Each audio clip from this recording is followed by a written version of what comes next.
Hello friends, मैं प्रशांत आप सबका आपके चहेते सेक्स एक सुखी जीवन का मंत्र डॉक्टर विजय दहीफले के साथ इस खास कार्यक्रम में तहे दिल से स्वागत करता हूं। दोस्तों, हमें जब भी कोई मेडिकल इमरजेंसी आती है या फिर स्वास्थ्य से जुड़ी कोई भी परेशानी सताती है, तब हम क्या करते हैं?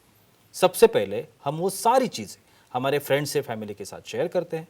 पर दोस्तों, अब जब भी हमें कोई सेक्स से जुड़ी परेशानी सताती है, तब हम ऐसा नहीं कर पाते, क्योंकि इस बारे में बात करने में हम झिझकते हैं, हमें शर्म आती है। पर दोस्तों, अब शर्माने की बिल्कुल ज़रूरत नहीं, क्योंकि डॉक्टर विजय दहीफले आपके सारे सेक्स रिलेटेड सवालों के जवाब बहुत ही पॉजिटिव तरीके से ज़रूर देंगे। दोस्तों, शो को शुरुआत करते हैं, लेकिन उसके पहले जानते हैं डॉक्टर विजय दहीफले इनके बारे में। डॉक्टर विजय दहीफले ये एक जाने माने सेक्सोलॉजिस्ट, यूरोलॉजिस्ट और एंड्रोलॉजिस्ट है। डॉक्टर दहीफले जी के क्लिनिक औरंगाबाद, हैदराबाद, दिल्ली में द्वारका, पुणे तथा नवी मुंबई में नेरुल, दादर, अंधेरी, कल्याण, नासिक, अहमदाबाद और दुबई में भी है। डॉक्टर विजय दहीफले जी का भारत तथा अन्य देशों में कॉन्फ्रेंसेस और सेमिनार के लिए हमेशा आना जाना रहता है, जिसमें वे सेक्स संबंधी सभी समस्याओं पर सलाह एवं मार्गदर्शन करते हैं। तो चलिए शो को शुरुआत करते हैं। डॉक्टर साहब हमारे साथ है। Sir, welcome to the show. नमस्ते। आप सभी जानते हो कि किस तरह से हम ये छोटे छोटे एपिसोड्स बना रहे हैं और आप तक पहुंचाने की कोशिश कर रहे हैं। मेल हो, व्हाट्सएप हो, जो जो प्लेटफॉर्म्स है, सभी प्लेटफॉर्म्स पे हमारे लिए क्वेश्चंस आते हैं, ईमेल्स में आते हैं, व्हाट्सएप पे आते हैं। बहुत सारे लोग इंटरेस्टेड है कि उनकी जो ये समस्याएं हैं, उन समस्याओं से उन्हें निजात मिले। आज का जो टॉपिक हमने लिया है, सेक्सुअल डिस्फंक्शन और ऑर्गेज्म या तृप्ति, इसके बारे में आज हम बात करने वाले हैं। सर, ऑर्गेज्म या तृप्ति, उसमें से जो पहला सवाल है, ये तत्व या मैकेनिज्म हम इसे बोल सकते हैं, तृप्ति मिलने का या ऑर्गेज्म मिलने का, ये क्या होता है? डेफिनेटली जी प्रशांत जी, यहाँ पे जो हमारी सीरीज चल रही है, सेक्स एजुकेशन, सेक्सुअल अवेयरनेस और सेक्सुअल सेफ्टी, इसके अंतर्गत हम female sexual dysfunction, male sexual dysfunction, normal anatomy, abnormal anatomy, ये सब इंफॉर्मेशन ले रहे हैं आपके डिमांड से, एक साइंटिफिक दायरे में, time, place, person, condition, culture, safety, consenting, अपना ओन और नॉन पार्टनर उसके साथ ही। ऑर्गेज्म एक बहुत इम्पॉर्टेंट इफेक्ट है जो हर मेल एंड फीमेल को एक्सपेक्टेड रहता है, जिसके बाद ही उसे सेटिस्फैक्शन मिलता है। भाई, ऑर्गेज्म का तत्व क्या है, कैसे मिलता है? ये देखो, यहाँ पे सॉफ्टवेयर और हार्डवेयर ये दोनों का कनेक्शन है। यानी ब्रेन जो है हमारा सेंस ऑर्गन है। हम बोलते हैं हमें अच्छा लगे, कहाँ पे अच्छा लगता है? ये अच्छा लगता है हमारे ब्रेन में। तो जहाँ पे नीचे पेनिस है या क्लाइटोरिस है या वजाइनल पार्ट है, वहाँ पे स्टिमुलेशन होने के बाद 8000 से ज़्यादा जो नर्व्स है, वहाँ से वो इम्पल्स लेके जाते हैं हमारे ब्रेन में। ये ग्रे मैटर है, ये प्रीफ्रंटल कॉर्टेक्स है, वहाँ पे इम्पल्स जाके हमें सैटिस्फैक्शन या उसका आनंद मिलने का अनुभव होता है। और ये होता है हार्मोन्स के थ्रू। हार्मोन्स जनरेट होते हैं वहाँ पे ब्लड सप्लाई बढ़ जाता है हमारे ऑर्गन का, वहाँ पे उसके सेंसेशन बढ़ जाते हैं। और उसके बाद जो रिलैक्सेशन होता है, एक तो ब्लड सप्लाई बढ़ गया और एक्टिविटी के बाद मसल वहाँ के कॉन्टैक्ट और रिलैक्स होते हैं, वहाँ पे हार्मोन्स रिलीज होते हैं। तो इस तरह से ये मैकेनिज्म से मेल में इजैकुलेशन से और फीमेल में पेल्विक कॉन्ट्रैक्शन से, बॉडी रिलैक्स होने से ये सेटिस्फैक्शन मिलता है। और ये है ऑर्गेज्म का फुल मैकेनिज्म। सर, बिल्कुल। अभी आपने तृप्ति के बारे में बताया, ऑर्गेज्म के बारे में बताया। शरीर का ऐसा कौन सा पार्ट या ऐसा कौन सा हिस्सा है जिससे हम ये तृप्ति और ऑर्गेज्म का एहसास कर पाते हैं? ये ऑर्गेज्म पे हम धीरे धीरे डिस्कस करें। भाई, 11 प्रकार है इसके। और ये 11 प्रकार में सबको ये मालूम होना ज़रूरी है कि बेसिकली सबको लगता है भाई उतना पेनिस हो गया, वजाइना हो गया, आगे पीछे पे हो गया। ऐसा नहीं है। यहाँ पे फोरप्ले में जब बात करते हैं, भाई किसिंग करना है, यानी हमारे लिप्स बहुत सेंसिटिव रहते हैं। ईयर लोब्यूल से जहाँ पे हम टिकल करने से वहाँ पे भी सेंसेशन तैयार होते हैं। स्पेशली फीमेल्स में नेप ऑफ नेक है, यानी नेक की बाजू वाला एरिया, वहाँ पे भी नर्व सप्लाई ज़्यादा रहता है। क्लेविकल यानी हमारा ट्रांसवर्स बोन रहता है, वहाँ पे भी नर्व सप्लाई रहता है। वहाँ से स्टिमुलेट करने से भी वहाँ पे पार्टनर एक्साइट हो जाता है। और दूसरा कौन सा इंपॉर्टेंट एरिया आ गया, वो गया ब्रेस्ट के निपल्स, ब्रेस्ट के बाजू के एरियोला। और ब्रेस्ट का जो अपर पार्ट रहता है, वहाँ पे सबसे ज़्यादा नर्व रहते हैं।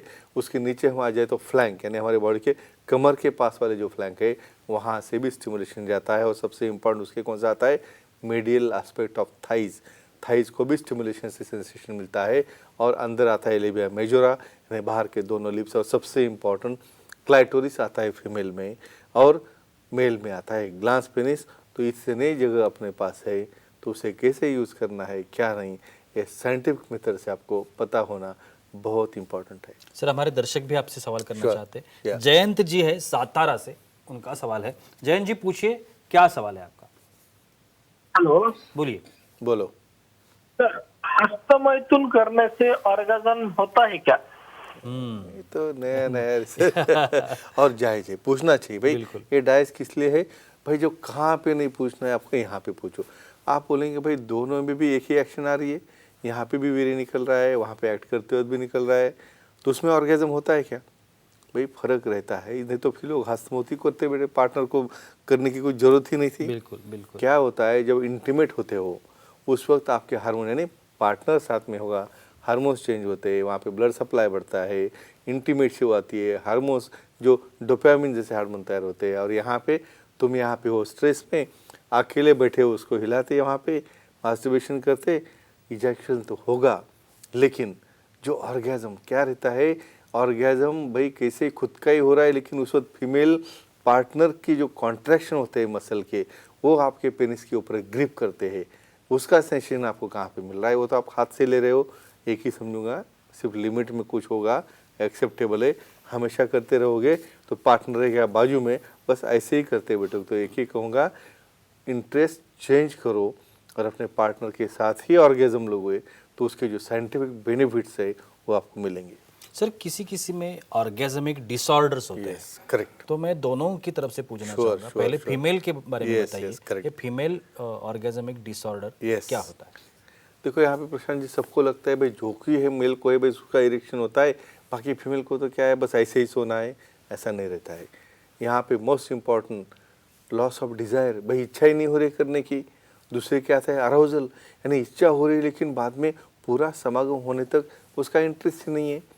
तीसरी बात होगी ठीक है, डिज़ायर हो गया, अराउजल हो गया, तो ऑर्गेजम ही नहीं हो रहा है, यानी कितनी बार करते रहो उसको कुछ फील ही नहीं हो रहा है।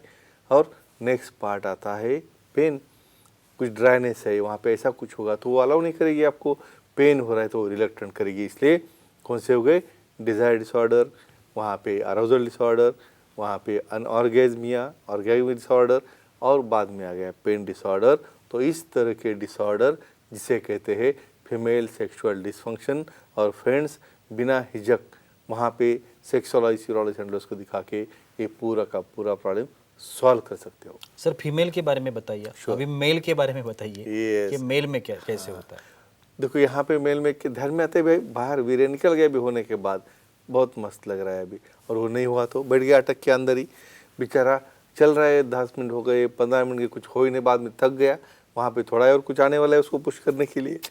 तो इम्पॉर्टेंट क्या है, न्यूरोलॉजिकल प्रॉब्लम है, कुछ क्या रहता है ड्यूटरल स्फिंक्टर डिजीज या हो गया, वहाँ पे समनिकल वेसिकल्स है, या बहुत बार कुछ यूरेथ्रल स्ट्रक्चर रह सकता है, या कोई सेंट्रल मैकेनिज्म है, लोकल मैकेनिज्म है, देखना है, डायग्नोस करना है, विशेषज्ञ के पास जाओगे तो ऐसा अनइजैकुलेशन जिसे हम कहते हैं, या अनऑर्गेजमिया जिसके ऊपर हम आने वाले हैं, तो ऐसे केसेस को कहते हैं मेल सेक्सुअल डिसफंक्शन, जिसमें ऑर्गेजम नहीं हो रहा है, कभी बार इरेक्शन नहीं हो रहा है, कोई हो रहा है तो टिक नहीं रहा है, और कभी कभी अर्ली इजैकुलेशन हो रहा है। लेकिन ये सब चीज़ों के लिए बहुत अच्छी ट्रीटमेंट उपलब्ध है। बिल्कुल सर, हमारी फीमेल दर्शक भी Sure, है, लेते हैं। उनका भी सवाल Yeah. है। रूबी जी है पणजी गोवा से, उनका सवाल है। रूबी जी पूछिए, क्या सवाल है आपका? प्रणाम सर। प्रणाम।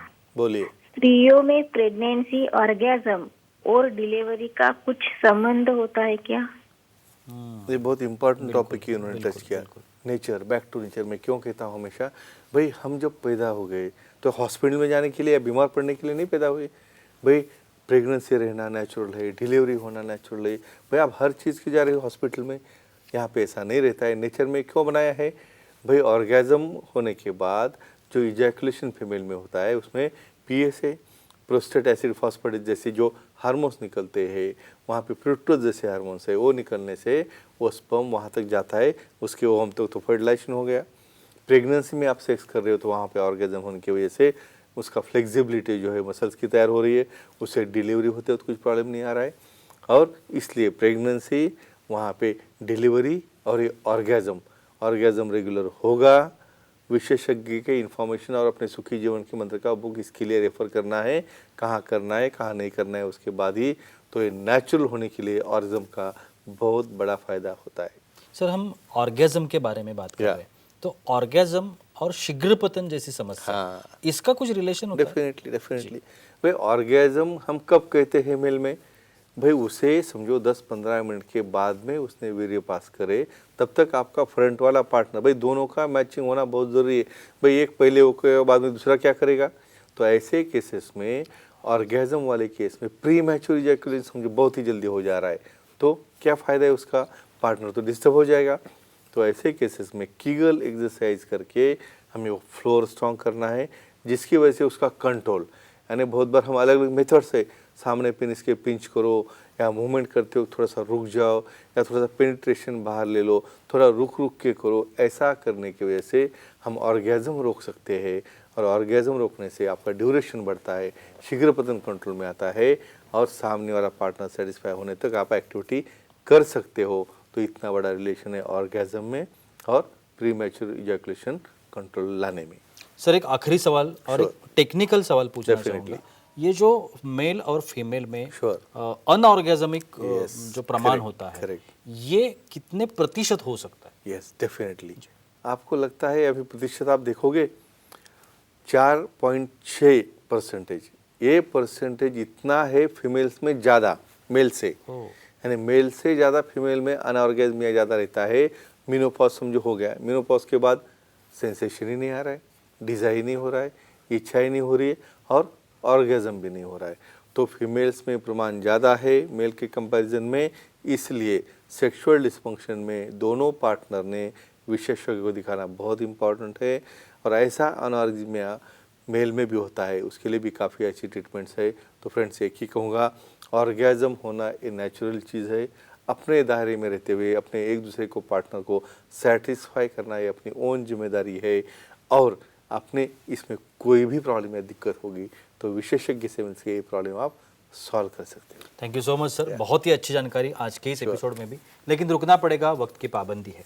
लेकिन आप अगर डॉक्टर साहब की सलाह लेना चाहते हैं तो आप अभी ये हमारा एपिसोड कहीं पर भी देख रहे हो, चाहे वो टीवी हो, चाहे वो आपका मोबाइल हो, चाहे डेस्कटॉप हो, चाहे लैपटॉप हो, कहीं पर भी आप हमारा ये प्रोग्राम देख रहे हैं, आपको स्क्रीन पर नंबर्स दिख रहे हैं, सर के नंबर्स है, ईमेल आईडी है, सर की वेबसाइट है, आप कहीं पर भी सर को कांटेक्ट कर सकते हैं, उनकी अपॉइंटमेंट ले सकते हैं और अपनी हर एक समस्या का बिल्कुल पॉजिटिव तरीके से समाधान भी पा सकते हैं। तो चलिए रुकते इस एपिसोड में, अगले एपिसोड में फिर मुलाकात होगी, तब तक के लिए शुक्रिया।